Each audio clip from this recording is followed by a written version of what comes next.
In the new Masters of the Universe movie, Teela is the real model of heroic masculinity, not He-Man. Today we're going to be talking about why that is, along with a few other things. To better understand the points that I want to make in this video, we first need to talk about what masculinity and femininity actually are, and how they're trying to be redefined by feminism and other woke activists. Traditionally, both masculinity and femininity refer to patterns of behavior and traits that we would expect from men and women. These were not created by an ideology, but they came out of a combination of biological reality, say the sex differences in strength, reproduction, hormones, etc. They also came from ecological pressures, like you had to have a division of labor for survival. It also comes from cultural evolution. You have your society creating these norms that enhance your own group's viability and reproduction. These norms were near universal with local variations. They were not rigid stereotypes imposed arbitrarily. Let's talk about some of the core foundations of masculinity and femininity. And the obvious place to start is just the simple biological sex differences. Men, on average, are taller, stronger, more physically aggressive, and we have higher risk tolerance. And this is linked to testosterone and things like pressure from competition for mates and resources. While on the opposite end, women invest more in pregnancy, nursing, and early childcare, and that leads women to have a preference for stability and nurturing. We've always had a natural division of labor that still exists even today. Men usually handled hunting, heavy plowing, defense, long distance trade, which was really risky and strength intensive. And you'll see this even today. Look at the mostly male oriented labor jobs like garbage workers, anything heavy duty labor, mine workers, etc. It's all still mostly men doing that work. The military is still vastly male dominated worldwide, despite more women joining the force. Women focus more on gathering, food processing, weaving, childcare, any kind of near home production type activities. And we still see this thing today with women. Just look at what jobs women usually tend to get, like office workers, admin, nurses, teachers, more of the less labor intensive jobs. The last core foundation is just the realities of reproduction. As a male, your chances for reproductive success lean directly into how well you could compete with other men and how the females would look at you as a provider and protector. And you still see this as true even today. For example, the Super Bowl MVP winner, he's more likely to be successful with the women than the guy sitting here on YouTube making a video about He-Man. Okay, yeah, that was a self-deprecating joke, but to my credit, I have been married for 25 years now, so anyway, moving on. Let's take a look at the common traits of masculinity. Physical courage, strength, risk-taking, like hunting, warfare, dangerous labor. Men dominate dangerous jobs and defense, like we mentioned slightly earlier. Stoicism and emotional control are also masculine traits, suppressing fear or pain to function in a crisis. It's that whole, big boys don't cry thing they always complain about. Well, that actually aided resilience in high mortality environments. Soldiers have to suppress their fear when they're under fire, and they can't just let their emotions break them down if they happen to see one of their squad mates get killed in front of them. If you feel guilty or bad about killing the guy that's trying to kill you, you're going to get yourself and maybe even your whole unit killed in the process. And in a less dramatic example, if every time you face any kind of hardship or disappointment in life, you just break down emotionally and get depressed about things, give up, quit every time things don't go your way, you're never going to succeed in life. And this does make me think of one of the actual better, positive, masculine messages that the Masters of the Universe movie actually does make is early on in the movie when He-Man's just a young boy that's getting his ass whipped by girls and he's just completely hopeless. And he ends up getting humiliated by his own dad and knocked down. Man-at-Arms comes up to him and basically tells him that he's got to stand up again after being knocked down or whatever, And that actually is a good, positive, masculine message. The problem is that that's pretty much the only one there is in the whole movie. Some other masculine traits revolve around competitiveness and status seeking. Things like ambition, leadership, achievement to attract mates and support your family, honor, loyalty, mastery of skills. Independence and self-reliance are also masculine traits. You have to have your own agency. You have to be able to problem solve on your own. You can't always go looking to somebody else to solve your problems for you. Dominance and assertiveness are also masculine qualities. Men are generally the heads of the family and ultimately take the most responsibility for the family. And when I say dominance and assertiveness here, I'm not talking about keeping your wife as a slave, your housemaid, that kind of thing. It's about standing up, not letting people push you around. It's about taking responsibility and looking out for those people that are in your family, your group, whatever. Now let's talk about femininity. Women are the nurturers and caregivers. They show empathy, emotional attunement. They handle things like childcare, domestic things. Even in households where the man is seen as the head of the house, the woman often handled all the domestic duties, including sometimes the household economy and the education of children early on. For example, my wife handles all our finances because she's way better at that kind of thing than I am. When I was a kid, my dad was a U.S. Air Force officer, and he would often be out flying or deployed somewhere. So my mom would look after the kids. She'd keep the house tidy, and she would handle all the things at home while he was out doing his military duties. She taught me, my brothers, and later on my adopted sister how to read, write, all the early education stuff that you get before you go into school properly. She handled all that stuff, so we never had to go to daycare or let the state or any other people raise us. Femininity also has an emphasis on harmony, cooperation within your own family networks. Things like beauty and attractiveness were highly valued. And I want to stress here that the value for attractiveness and beauty was from the women themselves, not just the men. Modesty and fidelity are also feminine traits. If you have sexual restraint, you help ensure paternity of your children, and it increases family stability. Women also showed remarkable resilience and endurance with repetitive labor, things that were very helpful to the family. Things like in the past would have been weaving, cooking, gardening, that kind of thing. And all of this is on top of the immense importance of the women being the ones who actually produce the children. Masculinity and femininity leveraged our own different biological strengths. Women excelled in verbal and social skills, fine motor tasks, and multitasking around the home, which led to better community cohesion and child-rearing success. Men excelled at things with higher physical demands, warfare, heroism, craftsmanship, and fatherly provision. Men and women worked well together in different roles that complemented each other. We've seen this throughout all of human history. Men tended to dominate the field labor. Women handled things at home and secondary production. Men served as soldiers and public and civic responsibilities. Women played the very important role as domestic anchors, because let's be real, guys couldn't go off and do the things they did without the women back home to back them up. And throughout history, no large-scale society has ever reversed these norms without the help of technology. Now let's talk a little bit about toxic masculinity. In my previous video on Masters of the Universe, I said that toxic masculinity does not exist. And that's true. Toxic masculinity is just a rebranding of masculinity, but portrayed as a negative thing. The term toxic masculinity is just a weapon that feminists and other woke activists use against men to emasculate them, demoralize them, and attempt to give an advantage to women. I asked ChatGPT to define what toxic masculinity was. And let's go through some of those things that it gave to me and have a look at how familiar these things sound after just having listened to what I've said previously. The first bullet point it gave me was believing men should never show vulnerability or emotion. This directly deconstructs the masculine quality of stoicism and suppressing pain and fear in times of crisis. Next we have equating manhood with dominance, aggression, or control. And this one obviously deconstructs the masculine traits of dominance and assertiveness. Feminists and woke activists do not want men to stand up for themselves.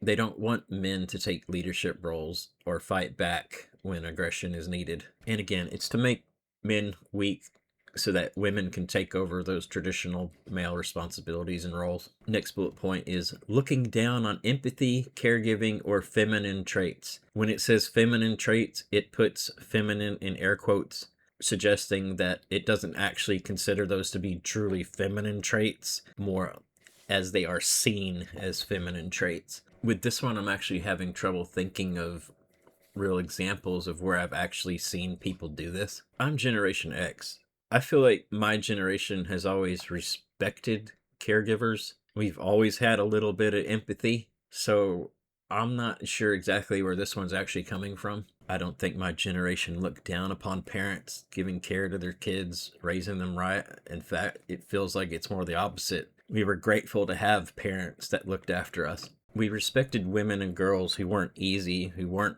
sex workers, who actually were loyal to their boyfriends, husbands, etc. We valued feminine beauty and attractiveness and women who actually took care of themselves and made an effort to keep themselves beautiful and attractive. We respected women who actually made the choice to be a housewife and not a career woman.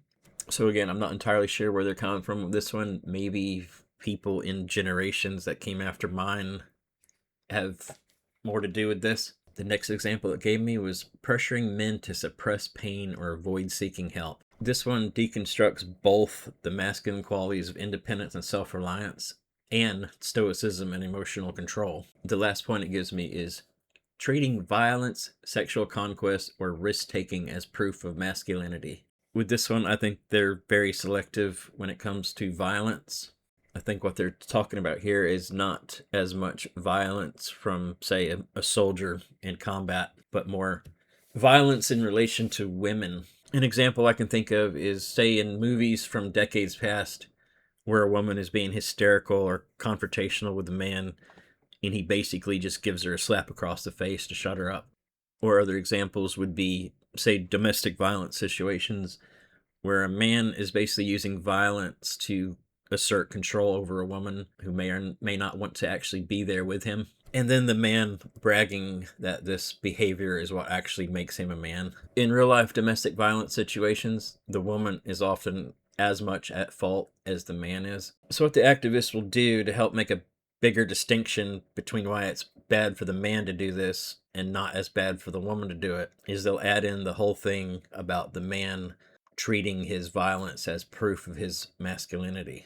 They also seem very selective on who they actually apply this to, with the primary target being white men. Now, as for sexual conquest being a proof of masculinity, well, in a lot of ways, it really is. The reality is, if you look at the men that do not do very well with women, what do they have in common? None of them are very masculine dudes. We can go back to my earlier joke about the Super Bowl MVP and the guy making a video about He-Man on YouTube. Which one of us is way more likely to hook up with more women and be more masculine? So as you can see here, toxic masculinity and masculinity are exactly the same thing. They've just rebranded masculinity as toxic masculinity to use it as a weapon against men. Now, activists will try and convince you that what I said is not true. They'll tell you that toxic masculinity does not mean that masculinity itself is toxic or that men are inherently harmful. They'll tell you that toxic masculinity is just something to describe cultural norms or expectations about masculinity that encourage harmful behaviors or attitudes. Well, that's a flat out lie. If you only wanted to criticize harmful behaviors, we wouldn't have a gendered term for it. We would just criticize the behavior in general. Again, going back to the domestic violence issue, it's only men who are being attacked for it, not women who are engaging in the same behavior. It's only men being criticized by activists for sexual conquest, not women. In fact, with activists, it's actually the opposite. Women are usually celebrated for sexual conquest and praised for being sex workers now. Just look at how many female OnlyFans creators are treated as celebrities or successful business women, in air quotes. It's only men being criticized for showing traits of dominance, aggression, or control. It's celebrated when women do the same thing. Thank you for coming to my TED Talk. Now let's actually just go back and talk about Masters of the Universe again. I said at the start of the video that Teela is actually the real model of heroic masculinity when He-Man is not. So let's look at the contrast between Teela and He-Man/Adam in the movie. We'll start with Teela. Now, Teela is always leading the charge. She's decisive. She's stoic under pressure. She never breaks down emotionally. She never hesitates when violence or action is required. She reads the room perfectly, knows exactly when negotiation is pointless and when it's time to strike. She's competent, she's unflinching, and Man-at-Arms even praises her as the man he always wanted to be. Man-at-Arms actually looks up to his daughter more than he looks up to He-Man. Now, in contrast to Teela, He-Man and Adam, they're bumbling, hesitant, overly empathetic. He constantly misjudges situations. He tries to negotiate or de-escalate when immediate action is what's actually needed. And he breaks down in tears multiple times when stoicism is what's actually required. By the way, big spoilers ahead, so you have been warned. A noticeable scene is after He-Man accidentally kills his own dad, and he's laying there crying over his dying dad while trying to express his feelings toward his dad before he dies. Skeletor is able to knock him over the head with his staff, which allows him to take the sword, which, if things went a different way in the movie, could have potentially doomed Eternia. If He-Man had actually been the stoic, masculine hero that he was in the 1980s cartoon, he could have defeated Skeletor right then and there and saved Eternia. And then afterward, when everything was over, he could have quietly mourned his dad. It's perfectly okay for a man to feel emotion and to cry at the loss of their father, but not in the middle of battle when the entire kingdom depends on you. There's nothing inherently wrong with men crying or showing emotion, but there is a time and a place for it. There's a scene later in the movie where both He-Man and Duncan are having an emotional cry session together while they're imprisoned, instead of using that time to try and plan an escape and defeat Skeletor, save the kingdom, etc. Do we see Teela sitting around crying over things? No, we do not. She's way more stoic and masculine than He-Man is. The film is showing us that the strong female character is actually embodying the classic masculine virtues that He-Man has been stripped of. That's not to say that women can't also step up and be stoic when situations demand. But this is modern day Hollywood, where female characters are not allowed to be female characters. And this is where we get into the whole irony of toxic masculinity in the movie. In an often quoted interview, the actress who plays Teela talks about how Skeletor is the embodiment of toxic masculinity.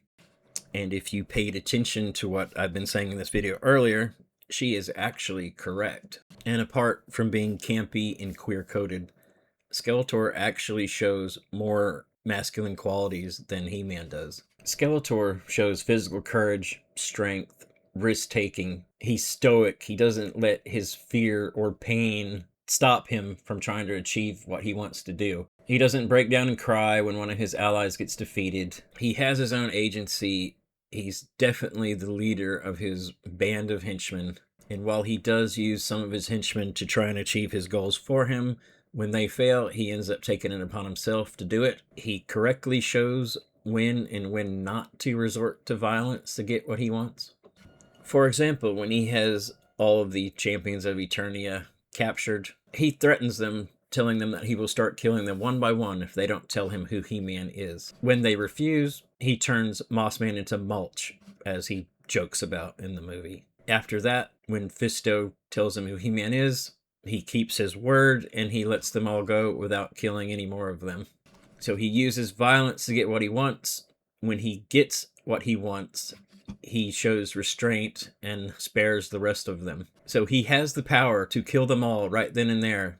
He just doesn't want to. Of course, one can argue that maybe he incorrectly chose to do this, because if he had just killed them all there, then the good guys might not have actually won in the end. But anyway, more on this kind of thing later. Back to Teela again. Teela perfectly fits what modern woke culture labels as toxic masculinity. Stoic? Yep, she's definitely stoic. Aggressive when necessary? Yep. Never shows weakness? Yep. Willing to do what needs to be done without endless hand-wringing? Yep. The movie presents her as the ideal, while portraying traditional masculine traits in He-Man as problematic. It's completely inverted. The strong woman has to act like the classic male hero because they won't let the actual male hero be one. There's a scene right at the grand finale where He-Man confronts Skeletor for the last time, The movie wants to preach that real strength is de-escalation, negotiation, and restraint. That holding back violence is the mature, positive, masculine trait. He-Man literally says something like, I knew I had the power, I just didn't want to use it. This is seen as a good thing, but when Skeletor does the exact same thing, which I alluded to earlier, if you caught it, it's seen as toxic masculinity. It's framed as this profound moral victory. And I've seen a number of reviewers on YouTube who have praised this moment as being some kind of profound, positive example of how the movie celebrates masculinity. But let's look at the reality of what the movie is actually showing us. By this point in the movie, Skeletor has spent over 15 years destroying the kingdom. He's threatened Adam's family constantly. His forces have murdered and maimed the Eternians. He literally turns Mossman into mulch. He's trying to kill He-Man right now and take over Eternia for good. And He-Man still wants to talk, to the point where he actually puts down his weapon while Skeletor is still armed and dangerous. That's not wisdom, that's suicidal naivety. It's a deeply feminine coded approach to conflict. Prioritize feelings and possible redemption over protecting the innocent when decisive force. Now, compare that to any real life protector. We're talking about police, soldiers, fathers throughout history. When you're faced with a Skeletor level monster with that kind of rap sheet, you don't offer him another chance. You end that threat. The movie tries to teach boys a better masculinity, and it accidentally shows us why the old one existed. Now let's take a deeper look at the irony here. This movie pushes restrained masculinity, empathy, hesitation, disarmament, endless negotiation, and it pushes it specifically onto its white male hero. He-Man must learn to hold back even against a genocidal conqueror with a mountain of victims. But notice how this sermon only applies to certain people in the real world. When a white conservative like Charlie Kirk is assassinated for the crime of speaking, large parts of the left offered excuses, silence, or even celebrated his death rather than condemn it. When white victims like Henry Novak in England are murdered and their killers cry racism as a defense, or in cases like the recent attempted beheading in Belfast, the response is to lecture the victims' communities about restraint, de-escalation, and not generalizing. Meanwhile, when a narrative fits, like the death of George Floyd from a drug overdose and heart problems, cities can burn for months, riots are romanticized as uprising, and any pushback is labeled as fascist or racist. The far left is fine with immediate decisive violence when they or their protective groups deploy it. We've seen the whole punch Nazis thing, Antifa as a glorified street militia. But when traditional masculine protectors like fathers, communities, law enforcement want to meet force with proportionate force, suddenly it's toxic, white rage, and time for therapy and restraint. It's not teaching moral growth. It's teaching a one-way disarmament for the historic majority, while the ideology excuses aggression from the air quotes oppressed. That's not progress. The rules are not applied equally. When YouTubers tell you that this movie celebrates positive and heroic masculinity, it absolutely does not. If you want to show your children this movie as an example of positive masculinity or what it means to be a man, don't do it. Show them the original 1980s He-Man cartoon instead, because that actually showed genuine moral lessons and true positive masculinity and what it means to be a man. If you've made it this far in the video, I thank you tremendously for watching. I'm lucky if YouTube even shows these things to people, because as a small and relatively new YouTube channel, you don't get treated very kindly by the YouTube algorithm. Apologies if my video is a little rambling or all over the place, or my way of speaking isn't the best. Speech has never been one of my strong points, and I'm definitely not used to making this style of video. As always, I leave the comments open. Anybody's allowed to share their opinions of what I'm saying and how they felt about the movie. If you enjoyed the movie, there's nothing wrong with that. I just personally got sick of seeing so many bigger YouTube channels claiming that the movie's not woke and that it's showing positive masculinity when the reality is the exact opposite. So I'm going to end this now. If you watch this, thank you. Goodbye.